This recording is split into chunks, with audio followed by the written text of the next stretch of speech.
Welcome back to Preethi infinity creations. Please like ಮಾಡಿ, comment ಮಾಡಿ and subscribe ಮಾಡಿ. So ಹೇಗೆ ಅನ್ನಿಸ್ತು, ಏನು ಚೇಂಜಸ್ ಬೇಕು, ನೀವು ಹೇಗೆ ಎಂಜಾಯ್ ಮಾಡ್ತಾ ಇದ್ದೀರಾ, ಪ್ಲೀಸ್ ಕಮೆಂಟ್ ಮಾಡಿ ನನಗೆ ತಿಳಿಸಿ. ಮಿಸ್ಟೇಕ್ಸ್ ಇದ್ರೆ ಕರೆಕ್ಷನ್ ಮಾಡ್ತೀನಿ. ನೀವು ಖುಷಿ ಪಟ್ಟಂದ್ರೆ ನಾನು ಖುಷಿ ಪಡ್ತೀನಿ. ಸೊ ಇವತ್ತಿನ ಎಪಿಸೋಡ್ ಏನಂದ್ರೆ, ಸೊ ಸೂರ್ಯ ಮನೋಜನ್ ಕಾಲನ ಇನ್ನೂ ಒಂದು ಕಾಲ ತೋರಿಸ್ಬಿಡ್ತಾನೆ. ನೆಕ್ಸ್ಟ್ ಅವ್ನು ಏನು ಹೇಳ್ತಾನಂದ್ರೆ, ಶಾಂತಿ ಮೊದಲು ಈ ಮಂಚನ ತೆಗೆದು ಬಿಸಾಕಿ ಆಚೆಗೆ, ಇಲ್ಲ ಅಂದ್ರೆ ನಾನು ಏನ್ ಮಾಡ್ತೀನೋ ಅಂತ ಹೇಳ್ತಾನೆ. ಅದಕ್ಕೆ ಸೂರ್ಯ, ಹೌದಾ ಆಯ್ತು ಬಿಡಿಸೋಕೆ, ನಾವೇನಿರೋದು ಬೇಡ, ತೆಗೆದುಬಿಟ್ಟು ಡೈನಿಂಗ್ ಹಾಲಲ್ಲಿ ಡೈನಿಂಗ್ ಟೇಬಲ್ ಪಕ್ಕ ಹಾಕ್ಬಿಡ್ತೀನಿ. ಓಕೆನಾ? ಸದ್ಯ ಸಾಲ್ತಾ ಇಲ್ಲ, ಇನ್ನೊಂದು ಸ್ವಲ್ಪ ಅಂತ ಭಯಬಿಟ್ಬಿಡು. ಶ್ರೀಕೃಷ್ಣ ಪರಮಾತ್ಮ ಭೂಮಿಡ ತೋರ್ಸೋದಕ್ಕೆ ಬಾಯಿ ಯಾಕೆ ಓಪನ್ ಮಾಡ್ದಾನ, ಹಂಗ ಓಪನ್ ಮಾಡ್ಬಿಟ್ರೆ ಈ ಮಂಚ ಅಂತ ಹೇಳಿದ್ರೆ ಬಾಯಿ ಒಳಗೆ ಶಾಂತಿ, ಸೂರ್ಯ ಆ ಕೆಲಸ ಮಾಡಿದ್ರು ಆಶ್ಚರ್ಯ ಏನು ಇಲ್ಲ. ರೂಮ್ ಕಟ್ಟೋವರೆಗೂ ಇರ್ಲಿ ಬಿಡೆ, ಆದಷ್ಟು ಬೇಗ ನಾವು ರೂಮ್ ಕಟ್ಬಿಡ್ತೀವಿ ಆಂಟಿ. ಆಮೇಲೆ ಇದರಿಂದ ಯಾರಿಗೂ ಯಾವ ತೊಂದರೆನೂ ಇರಲ್ಲ. ಇವಾಗ್ಲೂ ಅದರಿಂದ ಯಾರಿಗೂ ತೊಂದರೆ ಇಲ್ಲ ಕಣಬು. ಇವನೇ ಕಣ್ಕಾಣಂತೆ ಹೋಗಿ ಹೊರಡಿದ್ದಾನೆ. ಬಿಡು, ಹೋಗಮ್ಮ ಸ್ವಲ್ಪ ಕಾಫಿ ತಂದು ಕೊಡೋದು. ಮನೋಜ, ತುಂಬಾ ನೋವಾಗ್ತಿದೆಯಲ್ಲ?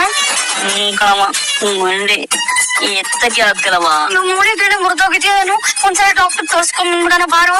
ಶಾಂತಿ, ಹಾಗೆಲ್ಲ ಏನೋ ಆಗಿರೋದ ಬಿಡೆ, ಏನೋ ಒಂದ್ ಸಣ್ಣ ಲೇಟ್ ಆಗಿರತ್ತೆ ಅಷ್ಟೇ. ನೋವಮ್ಮ, ಕಮ್ಮಿ ಆಗುತ್ತೆ ಕಣು, ಕಮ್ಮಿ ಆಗುತ್ತೆ, ಸುಮ್ಮನಿರು. ಮತ್ತೆ ಕೇಳಕ್ ಮಾತ್ರ ನೋಡ್ತಾ ಇದ್ದೀನೋ, ಮೇನು ಮಾಂಸ ಕೊಟ್ಬಿಟ್ಟು ಬ್ಯಾಲೆನ್ಸ್ ಮಾಡ್ಬಿಡ. ಏನಮ್ಮ ನೋಡಮ್ಮ, ಇವನ್ನ ಆಗದೇ ಇಲ್ಲ ನಿಜ. ಮೀನಾ, ನಮ್ ಮಂಚಕ್ಕೆ ತುಂಬಾ ದೃಷ್ಟಿ ಬಿದ್ದುಬಿಟ್ಟಿದೆ ಕಣೆ, ಅದ್ರ ಹೆಂಗಾದ್ರೂ ಮರೆಯಾಗಿ ಇಟ್ಕೋಬೇಕು. ಹೌದು ರೀ, ಸೊಳ್ಳೆ ಕಾಟ ಜಾಸ್ತಿ ಆಗಿದೆ. ಹೌದು ಕರೆಕ್ಟ್, ಓಡಿಸ್ಬೇಕು ಅದನ್ನ. ಅದು ಮಾಮೂಲಿ ಸೊಳ್ಳೆ ಅಲ್ಲ ಕಡೆ, ಒಂದು ದೊಡ್ಡ ಸೊಳ್ಳೆ, ಇನ್ನೊಂದು ಚಿಕ್ಕ ಸೊಳ್ಳೆ. ಸೊಳ್ಳೆ ಅಂತಿದಾರ, ದೊಡ್ಡ ಸೊಳ್ಳೆ ನೀನೇ ಇರ್ಬೇಕು. ಒಂದು ಹೆಣ್ಣು ಸೊಳ್ಳೆ, ಇನ್ನೊಂದು ಗಂಡು ಸೊಳ್ಳೆ. ಯಾವಾಗಲೂ ಕಿವಿ ಹತ್ರ ಬಂದು ಉಯ್ಯ ಅಂತ ಸುಧಾರ್ತಾನೆ ಇರುತ್ತೆ. ನೋಡ್ತಾರೆ ಆಂಟಿ, ಸದ್ಯದಲ್ಲೇ ಈ ಗಂಡು ಸೊಳ್ಳೆಗೆ ಒಂದು ಸರ್ರೆ ಹಾಕ್ತೀನಿ ನೋಡಿ. ಶಾಂತಿ, ನಿನ್ ಬಗ್ಗೆನೇ ಹೇಳ್ತಿರೋದು. ನನ್ ಬಗ್ಗೆ ಮಾತಾಡೋದಕ್ಕಿಂತ ಮುಂಚೆ ರೂಮ್ ಹೋಗೋಣ, ನಡಿಯರೇನು ನಾನೇ ಇದಾರೆ ಕೆಟ್ಟೋಗಂಗೆ ಯಾರು ತಿಳಿಯಲಿಲ್ಲ ಭುಜಬಲದ ಪರಾಕ್ರಮ ಎಂಬುದ ಎಚ್ಚರಿಸಿ ನೋಡಿ, ಎಲ್ಲರಿಗೂ ಭಯವಿಲ್ಲ. ಹೌದಾ? Left right, left right. ಅಯ್ಯೋ ಮುಂದೆ ಹೆಂಗ್ ನಡ್ಕೊಳ್ತೇವೆ ನೋಡಿ. ಟೊಯೋ ಬಾಪ್ ಆಯ್ತಾ? ಹಳೆ ಕಾಲದಲ್ಲಿ ಈ ಟಿವಿನಲ್ಲಿ ಬ್ಲಾಕ್ ಅಂಡ್ ವೈಟ್ ಶೋ ಬರೋದಲ್ಲಿ ಕರಿ ಕೋಟು, ಕರಿ ಪ್ಯಾಂಟು, ಬಿಳಿ ಶರ್ಟ್ ಹಾಕೊಂಡು ಒಂದು ಕಡ್ಡಿ ಇಟ್ಕೊಂಡು ಇದೇ ಮೀಸೆ ಹಾಕೊಂಡು ಇನ್ನೇ ನಡ್ಕೊಳ್ತಾ ಇದ್ದಾನೆ. ಅವನ ಹೆಸರು ಚಾರ್ಲಿ ಚಾಪ್ಲಿನ್. ಓ, ಚಾರ್ಲಿ ಚಾಪ್ಲಿನ್ ನೋಡೋಣ, ಹಂಗೆ ಹೋಗ್ತಿದ್ದಾನೆ. ಈ ಸುಮ್ಮನಿದ್ರಿ. ಸುಮ್ಮನೆ ಅಂದ್ರೆ ಕಾಫಿ ಯಾರು ನೀನು ರೈಸ್ ರೋಡ್ ನಾನೇ ಕುಡಿಬೇಕು. ಆಯ್ತು, ನಾನೇ ಕುಡಿತೀನಿ. ಏನ್ ಮೀನಾ, ನಾವು ಕೊಟ್ಟ ಐಡಿಯಾ ವರ್ಕೌಟ್ ಆಯ್ತಾ? ಯಾವ ಐಡಿಯಾ ಅಕ್ಕ? ಅದೇ ನಿಮ್ ಗಂಡನ್ ಕೋಪ ಕಮ್ಮಿ ಮಾಡಕ್ಕೆ ಅಡ್ಗೆ ಮಾಡು ಅಂತ ಹೇಳಿದ್ವಲ್ಲ. ಓ ಅದ, ಅವ್ರಿಗೆ ನನ್ ಮೇಲೆ ಕೋಪ ಕಮ್ಮಿ ಆಯ್ತು, ಆದ್ರೆ ನಾನ್ ಅಡ್ಗೆ ಮಾಡಿ ಬಡಿಸ್ಲಿಲ್ಲ. ಅವರೇ ನನ್ಗೆ ಹಲ್ವಾ ತಂದ್ಕೊಟ್ಟು ಕೌಂಟ್ರು ಆದ್ರು. ನೋಡೇ ಮೀನಾ, ನಿನ್ ಗಂಡ ಎಲ್ರನ್ಸೆ ಅಲ್ಲ, ಹೆಂಡತಿನೇ ಕ್ಷಮೆ ಕೇಳಿ ಅನ್ನೋ ಹಾಗೆ ನಡ್ಕೊಳಲ್ಲ. ನೀನ್ ತುಂಬಾ ಅದೃಷ್ಟ ಮಾಡಿದ್ಯಾ ಮೀನಾ. ಹಲೋ ಅಕ್ಕ, ಸ್ವಲ್ಪ ನಾನ್ ಕೆಲಸ ಮಾಡೋ ಆಸ್ಪತ್ರೆ ಬರ್ತೀಯಾ ಬೇಗ? ಯಾಕಮ್ಮ, ಏನಾಯ್ತು? ಹೇಳ್ತೀನಿ ಬಾ ಅಕ್ಕ. ಅಯ್ಯೋ, ನೀನ್ ಹೀಗೆ ಹೇಳಿದ್ರೆ ನನಗೆ ಗಾಬರಿ ಆಗಲ್ವಮ್ಮ. ಏನಾಯ್ತು ಹೇಳು. ಅಯ್ಯೋ, ಗಾಬರಿ ಆಗುವಂತ ವಿಷಯ ಏನೂ ಇಲ್ಲ, ಎಲ್ಲ ಒಳ್ಳೆ ವಿಷಯನೇ. ಬರ್ತಾ 5 ಮೊಳ ಹೂ ತಗೊಂಬ ಆಯ್ತಾ? ಸರಿ ಆಯ್ತು. ಸರಿ ಅಕ್ಕ. ಅಕ್ಕ, ಒಂದ್ 5 ಮೊಳ ಹೂ ಇದ್ರೆ ಕೊಡ್ತೀರಾ? ನೀವೇ ಫೋನ್ ಮಾಡಿ ಅರ್ಜೆಂಟ್ ಬರೋದಕ್ಕೆ ಹೇಳಿದೆ. ಅದಾ, ಮೊನ್ನೆ ಕ್ಯಾಶಿಯರ್ ಜೊತೆ ಮಾತಾಡ್ತಾ ನಮ್ಮನೇಲಿ ಹೂ ಕೊಟ್ಟೆ ಕೆಲಸ ಮಾಡ್ತೀವಿ ಅಂತ ಹೇಳ್ದೆ.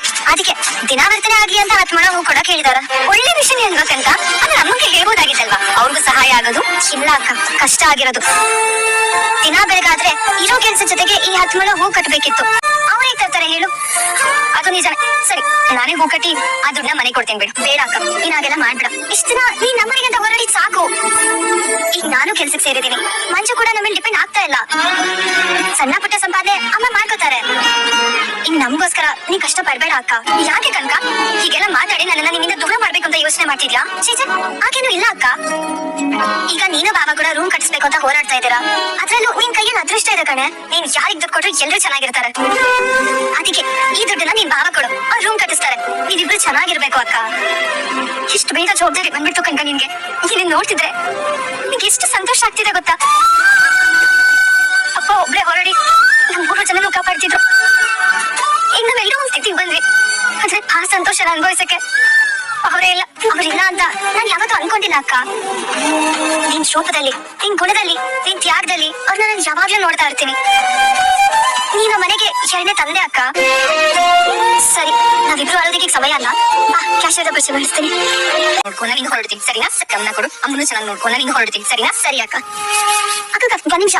ಅಯ್ಯೋ ಯಾಕೆ ಪದೇ ಪದೇ ಇಲ್ಲಿಗೆ ಬರ್ತಾ ಇದಾರೆ? ನನಗೂ ಗೊತ್ತಿಲ್ಲ ಕಣ. ಅದ್ ನನ್ಗೆ ಬೇಕಾಗೂ ಇಲ್ಲ, ಬಿಟ್ಬಿಡು. ಕನ್ಸಿಗಾಗಿರ್ಬೇಕೇನೋ. ಏನ್ ನೋಡು ಅಕ್ಕ. ಅಯ್ಯೋ ಕನಕ, ನಾನು ಆಲ್ರೆಡಿ ಈ ವಿಷಯ ನಮ್ಮ ಮನೇಲಿ ಕೇಳಿ ನಿನಗೆ ಯಾಕೆ ಬೇಕಿತ್ತು ಈ ವಿಷಯ ಅನ್ನೋ ಹಾಗೆ ಎಲ್ಲರದನ್ನು ಬಯಸ್ಕೊಂಡೆ. ಇನ್ನ ಅವ್ರ ವಿಷಯದ ಬಗ್ಗೆ ನನ್ಗೆ ಏನು ಬೇಕಾಗಿಲ್ಲ. ನನಗ್ ಬೇಕು. ನನಗೆ ಬೇಡವಾಗಿರೋ ವಿಷಯ ನಿನ್ಗೆ ಯಾಕೆ ಬೇಕು? ಮನೇಲಿ ನಿನ್ಗೆ ವಿಷಯ ಏನಕ್ಕೆ ಅಂತ ಕೇಳಿದ್ರಲ್ಲ, ಅದಕ್ಕೆ. ಮನೇಲಿ ಏನೋ ವಿಷಯ ಮುಚ್ಚಿಟ್ಟಿದಾರಕ್ಕ. ಕೇಳಿದ್ರೆ ನಿನ್ಗೆ ದಬಾಯಿಸ್ತಾರೆ. ಅದಕ್ಕೆ ಈ ವಿಷಯ ಏನು ಅಂತ ಕೇಳ್ಕೊಳ್ಳೋಣ. ರೋಹಿಣಿ, ನೀವು ಒಳಗಡೆ ಹೋಗಿ. ನಾನು ಕೇಳ್ಕೊಂಬರ್ಲ. ಏನು ಬೇಡ, ಸುಮ್ಮನೆ ಇರು. ಹಾಗಲ್ಲ ಅಕ್ಕ, ನೀನ್ ಸುಮ್ಮನೆ ಇರು. ರಿಸೆಪ್ಷನಿಸ್ಟ್ ಹತ್ರ ಕೇಳಿದ್ರೆ ಸತ್ಯ ಏನಂತೆ ಹೊರಗ್ ಬರುತ್ತೆ. ಇದು ಬೇಡ ಕಣೆ ಕನಕ, ಸುಮ್ಮನೆ ಇದೆ. ನೀನ್ ಸುಮ್ಮನೆ ಇರೋ. ಎಕ್ಸ್ಕ್ಯೂಸ್ ಮೀ, ಹೇಳಿ ಕನಕ. ಆ ಧೃತಿ ಮತ್ತೆ ಅವ್ರ ಹಸ್ಬೆಂಡ್ ಫೈಲ್ ತಾನೇ ರೆಡಿ ಮಾಡ್ತಾ ಇದ್ದೀನಿ. ಅದಲ್ಲ, ಇವಾಗ ರೋಹಿಣಿ ಅಂತ ಒಳಗಡೆ ಹೋದ್ರಲ್ವಾ, ಅವ್ರಿಗೆ ಏನಕ್ಕೆ ಬಂದಿದ್ರು ಅಂತ ತಿಳ್ಕೋಬೇಕಾಗಿತ್ತು. ಅದು ನಿಮ್ಗೆ ಯಾಕೆ? ಅಕೌಂಟ್ ಸೆಕ್ಷನ್ ಇದಕ್ಕೂ ಸಂಬಂಧ ಇಲ್ವಲ್ಲ? ಹೌದು, ಆದ್ರೆ ಅವ್ರಿಗೂ ನನ್ಗೂ ಸಂಬಂಧ ಇದೆ. ನನ್ನ ಅಕ್ಕ ಇದ್ದಾರೆ ಅಲ್ವಾ ಮೀನಾ, ಕೋ ಸಿಸ್ಟರ್ ಇವರು. ಓ, ಹಾಗಾದ್ರೆ ಅವರನ್ನೇ ಕೇಳ್ಬೋದಲ್ಲ? ಕೇಳ್ಬೋದು, ಆದ್ರೆ ಕೆಲವೊಂದು ವಿಷಯ ಹೇಳೋದಕ್ಕೆ ಅವ್ರಿಗೂ ಮುಜುಗರ ಆಗುತ್ತೆ ಅಲ್ವಾ? ಮೊದ್ಲೇ ತುಂಬಾ ನೋವಲ್ಲಿದ್ದಾರೆ. ಏನಕ್ಕೆ ಅಂತ ನಮ್ಗೂ ಹೇಳ್ತಾ ಇಲ್ಲ. ಅದಕ್ಕೆ ನೀವು ಹೇಳಿದ್ರೆ ನಾವು ಅವ್ರನ್ನ ಸಮಾಧಾನ ಮಾಡ್ಬೋದು. ಸರಿ, ಅವರು ಎರಡನೇ ಸಲ ಯಾಕೆ ಕನ್ಸೀವ್ ಆಗ್ತಿಲ್ಲ ಅಂತ ತಿಳ್ಕೊಳಕ್ ಬಂದಿದ್ದಾರೆ. ಓ, ಅಷ್ಟೇನಾ? ಏನಂದ್ರೆ ಎರಡನೇ ಸಲ ಕನ್ಸೀವ್ ಯಾಕೆ ಆಗ್ತಿಲ್ಲ ಅಂತ ತಿಳ್ಕೊಳಕ್ ಬಂದಿದಾರ? ಹೌದು, ಏನಾದ್ರೂ ಪ್ರಾಬ್ಲಮ್ ಇದೆಯಾ ಅಂತ ತಿಳ್ಕೊಳಕ್ ಬಂದಿದ್ದಾರೆ. ಎರಡನೇ ಸಲ ಯಾಕೆ ಕನ್ಸೀವ್ ಆಗ್ತಿಲ್ಲ ಅಂತ ಕೇಳ್ತಿದ್ದಾರೆ. ಥ್ಯಾಂಕ್ಸ್. ಓಕೆ, ಏನೋ ದೊಡ್ಡ ಸಮಸ್ಯೆನೇ ಇದೆ ಪಾಪ. ಅವ್ರಿಗೇನೋ ಆಗಿರ್ಬೋದೇನೋ. ಅವ್ರು ಬಲ್ಲ ಅಕ್ಕ, ನಿಮ್ ಇಡೀ ಫ್ಯಾಮಿಲಿಗೆ ಏನೋ ಆಗೋ ಆಗಿದೆ. ಅಂದ್ರೆ ರಿಸೆಪ್ಷನಿಸ್ಟ್ ಏನ್ ಹೇಳಿದ್ರು ಗೊತ್ತಾ? ಕೇಳೋಕ್ ಹೋಗಿದ್ದು ನೀನೇ ಹೇಳ್ಬೇಕು. ಅವರು ಕನ್ಸೀವ್ ಆಗ್ತಿಲ್ಲ ಯಾಕೆ ಅಂತ ಕೇಳಕ್ ಬಂದಿದಾರಂತೆ. ಕನಕ, ಅದ್ರಲ್ಲಿ ಏನೇ ದೊಡ್ಡ ವಿಷಯ ಇದೆ? ಅಯ್ಯೋ, ಅದು ದೊಡ್ಡ ವಿಷಯ ಅಲ್ಲ ಅಕ್ಕ. ಇವಾಗ ಏನೋ ದೊಡ್ಡ ವಿಷಯ. ಅವ್ರು ಎರಡನೇ ಸಲ ಯಾಕೆ ಕನ್ಸೀವ್ ಆಗ್ತಿಲ್ಲ ಅಂತ ಕೇಳಕ್ ಬಂದಿದಾರಂತೆ. ಮುಂಚೆನೆ ಪ್ರೆಗ್ನೆಂಟ್ ಆಗಿದ್ರು ಅಂದ್ರೆ ಏನೇ ಅಂತ ರಿಸೆಪ್ಷನಿಸ್ಟ್ ಅದೇ ಹೇಳ್ತಾ ಇದಾರೆ ಅಕ್ಕ. ಅಲ್ಲ, ಇದೇ ಸಾಧ್ಯ? ಏನ್ ಮಾಡ್ತಿದ್ದಾಳೆ ಇವಳು? ಯಾವ ಸತ್ಯ ಮುಚ್ಚಿಟ್ಟಿದ್ದಾಳೆ? ನಾನು ಡಿಸ್ಕಸ್ ಮಾಡ್ಕೊಂಡ್ರೆ ಆಗಲ್ಲ ಅಕ್ಕ.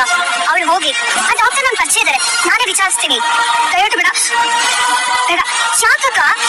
ಬೇಡ ಅಂದೆ. ನೀನು ಯಾರಾದ್ರೂ ಕೇಳ್ಬೇಡ, ಯಾರಿಗೂ ಹೇಳ್ಬೇಡ.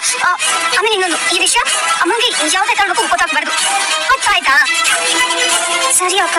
ಮತ್ತೆ ಏನಾಗ್ತಿದೆ ನಮ್ಮ ಮನೇಲಿ? ಟಿವಿ ತಿಳ್ಕೊಳ್ಳೋದು ತಪ್ಪಿಲ್ಲ ಅಲ್ವಾ? ಬೇಡ ಅಂತ ಹೇಳ್ದೆ ಅಲ್ವಾ?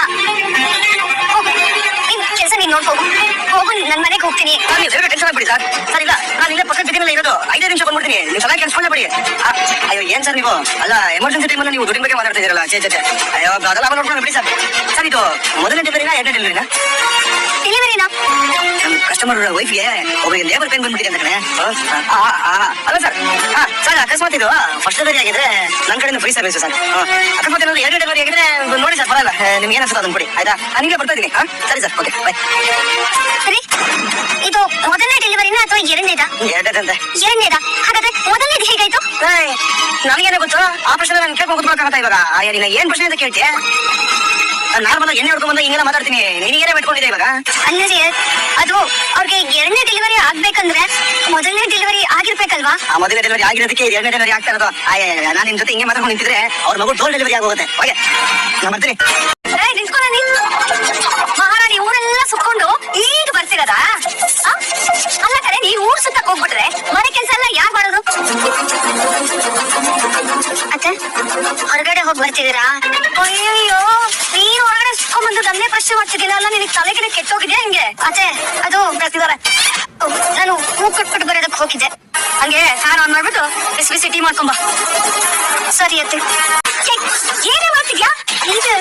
ಟಿವಿ ಹಾಕು ಅಂತ ಹೇಳಿ. ಅಯ್ಯೋ, ನಾನು ಫ್ಯಾನ್ ಹಾಕಿ ಟೀ ತರ್ಕೊಡು ಅಂತ ಹೇಳಿದ್ದು, ಟಿವಿ ಹಾಕು ಅಂತಲ್ಲ ಹೇಳಿದ್ದು. ಒಂದ್ ಕೆಲ್ಸ ಮಾಡು, 2 ಲೀಟರ್ ಎಣ್ಣೆ ತಂದು ಚೆನ್ನಾಗಿ ಕಾಯಿಸಿ ನಿಮ್ ಕಿವಿ ಒಳಗೆ ಸುಮ್ಕೊ, ಗುಗ್ಗೆಲ್ಲ ಆಚೆ ಬರ್ಲಿ. ಆಗ್ಲಾದ್ರು ನನ್ಗೆ ಕೇಳಿಸ್ತಾ ನೋಡೋಣ. ಸರಿ ಅಂತೆ. ಅಪ್ಪ, ಆದ್ರೆ ಹಂಗೆ ಅಂತ ಕೇಳಿಸಿದೆ ನನ್ಗೆ. ನಿನ್ಗೆ ಹಂಗೆ ಕೇಳಿಸುತ್ತೆ, ಹೋಗಿ ಟೀ ಮಾಡ್ಕೊಂಬ. ಈಗ್ಲಾದ್ರೂ ಕೇಳಿಸ್ತಾ ಹೇಳಿತ್ತು. ಟೀ ಕಾಫಿ ಎಲ್ಲ ಟೀ. ಅಲ್ಲ, ಇದ್ಯಾಕೆ ಇವಳಿಗೆ ವಿಚಿತ್ರವಾಗಿ ಆಡ್ತಾಳಲ್ಲ? ನೋಡಿ, ಇಂಥ ಗ್ರೇಟ್ ನ್ಯೂಸ್ ಮಾಡಿ ಹೇಳ್ತಿರೋದ್ರೆ ಅಪ್ಪಡೆ ಖುಷಿ ಆಗ್ತಿರೋ ನನಗೆ. ಅಷ್ಟು ನೋಡ್ತೀರಿ, ಇನ್ಮೇಲೆ ಎಲ್ಲ ಒಳ್ಳೇದೇ ಆಗತ್ತೆ ನಮ್ಗೆ. ಮೊದಲ ವಿಷಯ ಅಮ್ಮಂಗೆ ಹೇಳೋಣ. ಅಮ್ಮ ಏನು ಬೈ ಕುಡೀರಿ. ಅತ್ತೆ, ಮೊದಲು ಈ ಸ್ವೀಟ್ ತಿನ್ ತಗೊಳ್ಳಿ. ಏನಕ್ಕಮ್ಮ ಸ್ವೀಟು? ಅಯ್ಯೋ ಅತ್ತೆ, ಒಂದ್ ಸಿಹಿ ಸುದ್ದಿ ಇದೆ. ನೀವಿಬ್ಬರು ನೋಡ್ತಿದ್ರೆ ನೀವೆಷ್ಟು ಖುಷಿಯಾಗಿದ್ದೀರಾ ಅಂತ ಗೊತ್ತಾಗ್ತದೆ. ರೋಹಿಣಿ ಮುಖದಲ್ಲಂತೂ ಆನಂದ ಭೈರವಿ ರಾಗಕ್ಕೆ ಹಣಕಾಸು ಮಂಡಲಾಸು ಚರಿಸ್ ನಾಟ್ಯ ಎಲ್ಲ ಕಾಣ್ತಾ ಇದೆ. ಏನಮ್ಮ ನೀನು ಒಂದ್ ಒಳ್ಳೆ ಖುಷಿ ವಿಷಯ ಅನ್ಸ್ಕೊಂಡ್ ಬಂದ್ರೆ ಇದೇನ ಏನಿದು ಹನುಮಾನ್ ಚಾಲೀಸ ಹೇಳ್ತಿದ್ಯಾ? ಅಯ್ಯೋ ಹನುಮಾನ್ ಚಾಲೀಸ್ ಅಲ್ಲ ಕಣೋ, ಇದು ಭರತನಾಟ್ಯದಲ್ಲಿರೋ ನಾಟ್ಯದ ಭಂಗಿಗಳು. ಅಯ್ಯೋ ಅದಲ್ಲ ಅಂದ್ರೆ ಇನ್ ಯಾವ ಖುಷಿ ಇದೆ ನೀವು? ಯಾಕೆ ಹಾಗ್ ನೋಡ್ತಿದ್ದೀರಾ? ತಗೊಳ್ಳಿ ಸ್ವೀಟು.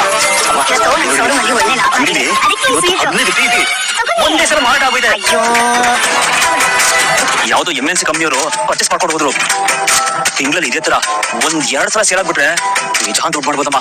ಅಯ್ಯೋ ಬರೀ ದುಡ್ಡು ಮಾಡಿದ್ರೆ ಹೆಂಗೋ? ಬಂದ್ರು ಭೂಮಿಯಲ್ಲಿ ಬಂಗಾರ ತುಂಬ್ದಂಗೆ. ಅಲ್ಲೇನಿದ್ರು ಪೈರ್ ಬೆಳಿಬೇಕು, ದವಸ ತುಂಬೇಕು, ಆಗ್ಲೇ ಅದಕ್ಕೆ ವ್ಯಾಲ್ಯೂ ಕಣೋ. ಜನ ಜನ ಅನ್ನೋ ದುಡ್ಡಿನ ಶಬ್ದದ ಜೊತೆಗೆ ಗಲ ಗಲ ಗಲ ಅಂತ ಗಿಲ್ಕಿ ಶಬ್ದ ಕೇಳ್ಬೇಕು ಕಣೋ. ಆಗೋ ಸಮಯನೋ ಬೇಗ ಬರುತ್ತೆ ನೋಡ್ತಿರೋ. ಅಯ್ಯೋ ಅದೇನೋಪ್ಪ. ಮೀನಾ ಬೆಳಗ್ಗೆಯಿಂದ ಒಂದ್ ಲೋಟ ಟೀ ತಂದು ಬಡ್ದಿಲ್ಲ, ಬೇಗ ತಗೊಂಬಂದ್ ಬಡಿಯೇ. ತಲೆ ನೋವ್ತಾ ಇದೆ. ಯಾಕೆ ಹಾಗೆ ನೋಡ್ತಾ ಇದ್ದೀರಾ? ತಗೊಳ್ಳಿ ಸ್ವೀಟು. ಇವತ್ತು ನಮ್ ಶೋರೂಮ್ ಅಲ್ಲಿ ಒಳ್ಳೆ ಲಾಭ ಆಗಿದೆ, ಅದಕ್ಕೆ ಈ ಸ್ವೀಟು ತಗೊಳ್ಳಿ. ಅಯ್ಯೋ ತಗೊಳ್ಳಿ.